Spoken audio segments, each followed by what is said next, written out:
વાહ રે વાહ વાહ, ખેડૂતની કઠણાઈ તો જુઓ કે ખેડૂતોએ ધાન ઉગાડેલું મોઢામાં આવેલો કોરિયો આજે ભગવાને છીનવી લીધો. એ કુદરત તારી કેર તો જો, તે પણ માણસ પાસેથી શીખી લીધું મોસમ બદલવાનું, મોસમ પલટો મારવાનું. ગમે ત્યારે તું પણ પલટો મારે ખરી ઠંડીની મોસમમાં. વાહ રે કુદરત વાહ, તે વરસાદ વરસાયો, આ માવઠા કમોશી આ ખેડૂતના જીવતર સાથે તે છેડા કર્યા છે. હે કુદરત, તું આ ન્યાય કરી રહ્યો છે કે અન્યાય કરી રહ્યો છે ખબર નથી પડતી. માર્યા તો ખેડૂતને માર્યા, મોઢામાં આવેલા કોરિયા તે ધાનના છીનવી લીધા. વાહ રે કુદરત વાહ, તારી કમાલ તો જો. વાહ વાહ રે કુદરત વાહ, તારી કમાલ તો જો. ઉપર ઇન્દ્ર નીચે નરેન્દ્ર, આજ લગી કડદા માટે ખેડૂતો લડ્યા, વેપારી સાથે સરકાર સાથે લડ્યા. હવે તો કુદરત ત્યાંય કેર કરી, કાળો કેર વર્તાયો, ખેડૂતને ખાવા ધાન ના રહેવા દીધું. આજે ખેડૂતને મેં પ્રશ્ન કર્યો અને ખેડૂતે જે મને હસતા મોઢે જવાબ આપ્યો ને, ભલા માણસો તમારા શરીરનો પરસેવો છૂટી જશે.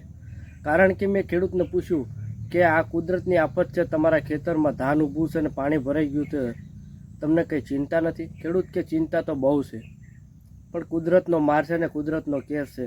વિધિના લેખમાં મેઘ કોણ મારે? આ કુદરતે ધારી છે થશે. અમારા બાળકોના મોઢામાં આવેલો કોરિયો જતો રહ્યો છે. માટે અમે રડવી કે માથા કૂટવી તો કોની આગળ કૂટવી અને કોને ફરિયાદ કરી? આ તો કુદરતની કેર છે. માટે સરકારને જેટલી બને એટલી ખેડૂતોને મદદ કરવી જોઈએ. હું તો કહું છું કે ખેડૂતો આ ધરતીપુત્ર છે, આ જગતનો તાજ કહેવાય, સિર તાજ કહેવાય. જેને આજે આફત આવી છે, કુદરતનો માર, એટલે કે આ માવઠા, આ ભર શિયાળે ઠંડીની મોસમમાં અત્યારે વરસાદ થઈ રહ્યો છે. ખેડૂતોએ કોઈ પાક હજુ પૂરતો લીધો નથી. ભગવાનને પ્રાર્થના કે આવા ખેડૂતોને હિંમત આપે અને આવનારા સમયમાં બીજી ખેતી થાય, એમાં એનું વળતર પૂરું મળે. બાકી તો આપણે શું કરી શકીએ? આપણે તો એક ખેડૂતના પુત્ર, ધરતીપુત્ર. આપણે તો ભગવાનને પ્રાર્થના કરીએ, ભગવાન ગરીબના મોઢે આવેલો કોરિયો, ખેડૂતના મોઢે આવેલો કોરિયો તું ના છીનવી લઈશ. વિડીયોને શેર કરજો મિત્રો, દરેક લોકો સુધી પહોંચાડો. વિડીયો તો જુઓ, લોકો રોવે છે, રડે છે, કારો કકરાટ કરે છે. શું કરશું હવે? કુદરતની આફત છે.